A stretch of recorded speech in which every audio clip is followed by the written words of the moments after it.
You've built big, explored a lot, but something's missing. Now, that's where story comes in. Today, I'll show you how adding a story to your Minecraft world can give everything you've built real purpose. Adding story elements to my Minecraft world completely changed how I play the game. If you're excited to change the way you play Minecraft, consider a like on the video, as we're going for a goal of 110 likes. But let's get back to writing our story here at the Kingdom of Otapon.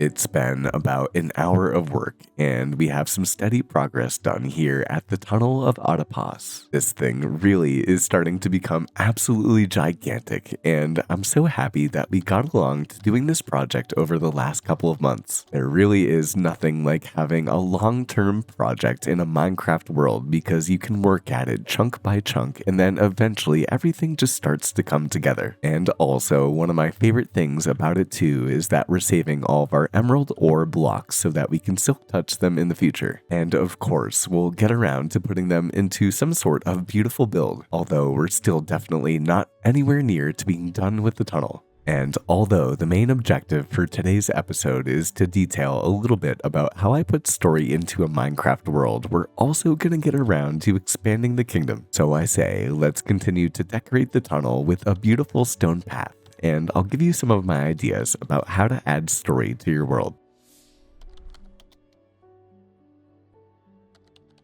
One of the easiest ways to add depth to your Minecraft world is by creating a backstory. Think about what happened before you started playing. Was there a great war? Did a once powerful civilization fall? Maybe your world is recovering from some sort of disaster. By adding history, your world instantly feels more alive, and every location you visit has a purpose. For example, here at the Kingdom of Otapon, although I happen to be a resident, I will not be staying here forever. My goal is to create a mining colony where we can gather mineral ore for the rest of the kingdoms in the world. Playing with a backstory like this gives me a greater purpose in the world, and it makes me feel like I'm contributing to something bigger than myself. And as we all know, when you're doing something for a purpose that's bigger than yourself, you're going to be even more intentional about getting the project finished. It may just be me, but with the golden light of the sun shining on our new project, it looks incredible in the area. It has definitely cost us on our tool durability, but at the same time, it is the exact thing that this area needed. We can step down, and you can see that I ended up slabbing up the entire area. It's definitely rugged, like the side of a cliff, like I really wanted, but at the same time, you can kind of tell that I got around to making an indented path in the area, which now makes this area so easy to go up and down, and it's the perfect introduction to our tunnel. So as you can tell, I'm a pretty happy man, but at the same time, we have a whole lot of this area right here that we can make look a whole ton better, along with a bit more terraforming behind me and the monorail station as well. Or as you can tell, this area is just about complete. So I say, let's get around to putting on the finishing touches. One of my favorite ways to add story to a Minecraft world is by building themed villages. Each village could have a unique history and culture that ties into your world's lore. Maybe one village is based on mining, like this one, while another is centered on farming, while maybe another is centered on magic. There are infinite possibilities for different themes that you can put into your Minecraft world, and not only does it add variety to the world, but it makes your journey more immersive. Eventually, you'll look back at your Minecraft world and see that each village tells its own part of the story.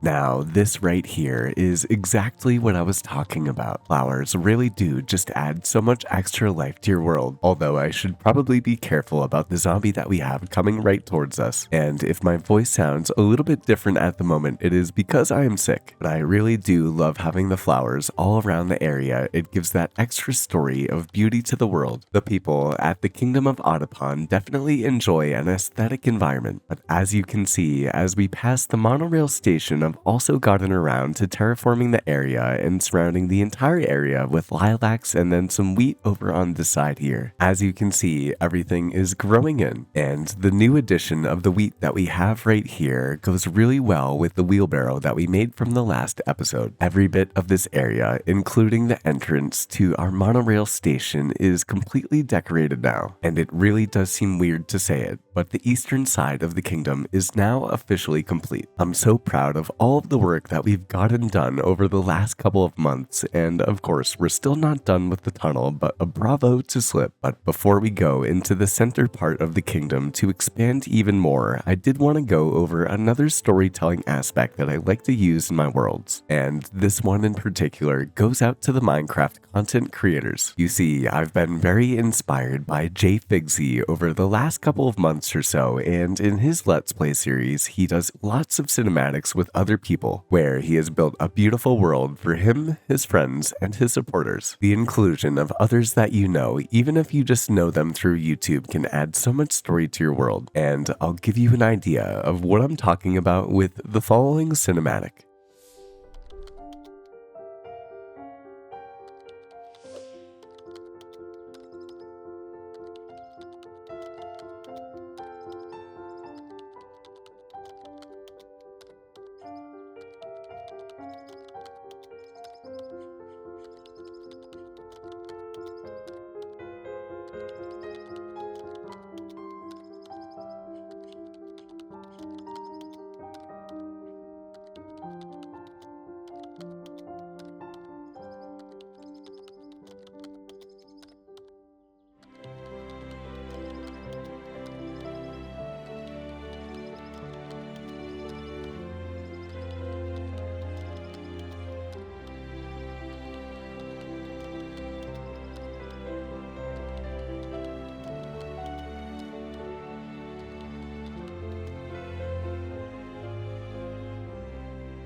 If you're finding value within these tips, I'd encourage you to help write the story of the channel and hit that subscribe button.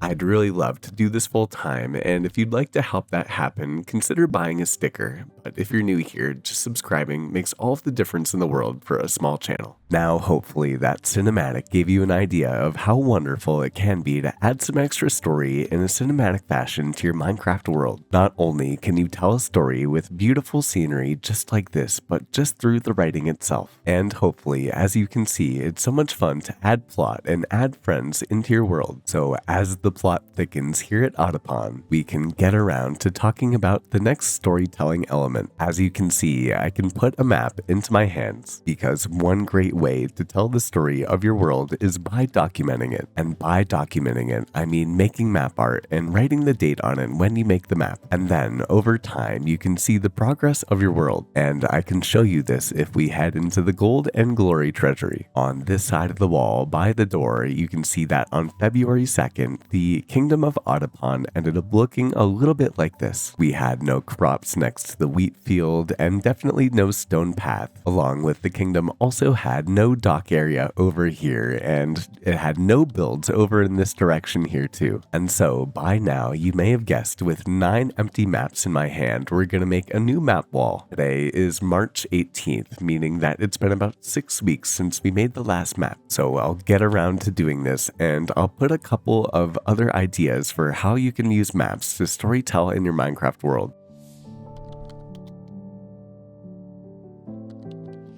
I think that there's something very special about my Minecraft world, in that I use books and written notes all over the kingdom. If you let yourself get immersed in the process, it is so fun to actually get to writing a story within your world in your books. You can talk about past events, explain the backstory of certain locations, or even leave hints for hidden treasures. I know that for myself personally, I keep all of my comment of the day books in the world. And whenever it's time for a new comment of the day episode on the second channel and I open up that book once again, it just hits me with a feeling of nostalgia. And whether or not you use it as a personal log or as a narrator of a story, I highly assure you that writing books and written notes in your world will bring the story to life.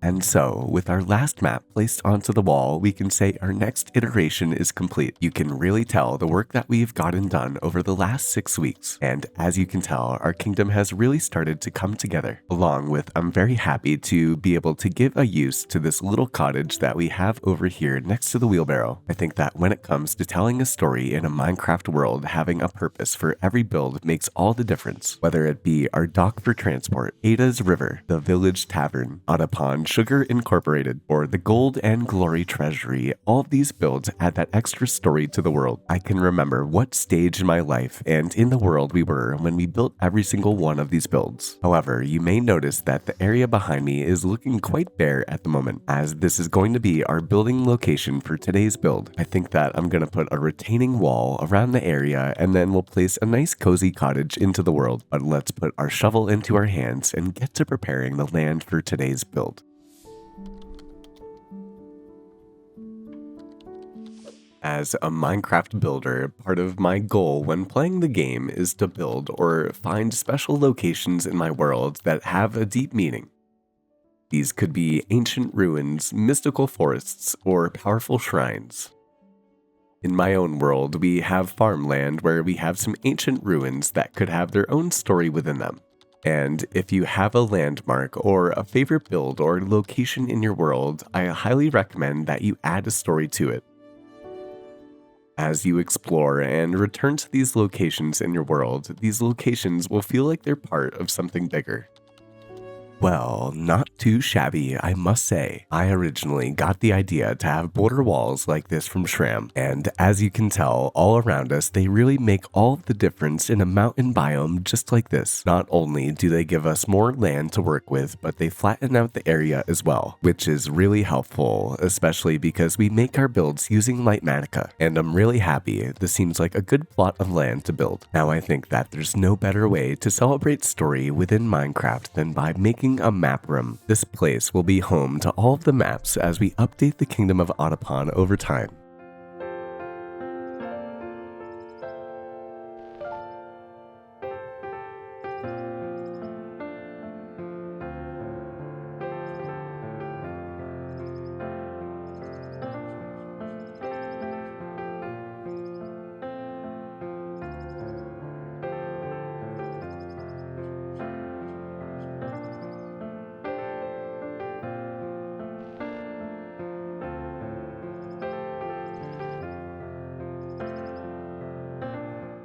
Now, this was exactly what I was talking about. The chef has been in the kitchen and we have a beautiful cottage laid out in front of us, where, as you can see on the side, I came around with some rose bushes and some sunflowers. They add the perfect bit of red that this area needed. And then my favorite thing about this build by far is the fact that we have tough walls with some plants and some sugarcane growing in the background. The extra bit of greenery and pink atmosphere just brings everything together. We have a nice path that brings us to the other side of the build, where as we turn the corner, you can see that I have a makeshift well design. I came in with some spruce logs and trapdoors, and then a hanging sign, and then an iron bar and a chain leading into a little well with an iron bar. And I'm quite happy with this design. You're more than welcome to use it for yourself in your world. As we've been talking about, those little things just add that extra story element to the world too, along with our item frames where you can see that we have paper on every single one of them, because this is of course the map room, which if you didn't believe me, you can definitely see it with the sign that we have here, although I want to have a different name for the build. So if you have any ideas about a better name for this build, consider leaving a comment below. But we can open the door and you'll see that we have a general infrastructure for some maps that we'll have in the area here. Although I did make a mistake, and when I was transferring this map over from February 2nd, I think that I updated it to the exact same map that we have from the 18th, which happens to be yesterday. So if you have any advice about how to lock maps or anything like that, please do consider leaving a comment too. But as you can see, we have our beautiful maps and some pots, and I actually ended up coming around to have some quartz on the walls, along with some bookshelves, which we definitely are going to have to update and put some books into. And then we'll make this place look even prettier as we continue to put more maps in the area. If we take a step out here, you'll notice that I ended up decorating the entire area right here with some peony bushes, which if we head to the dock and we look up really gives that extra life to the build. But at the same time, if we were to open up the map of the world, you could see that this is the only region that we have left to update for the Kingdom of Otapon. And another way to show it is that this is the only little region that we have left to update. So if you're excited for me to finish off the kingdom and put on the finaling touches in the next couple of episodes, consider subscribing to the channel. But as always, here in this beautiful kingdom,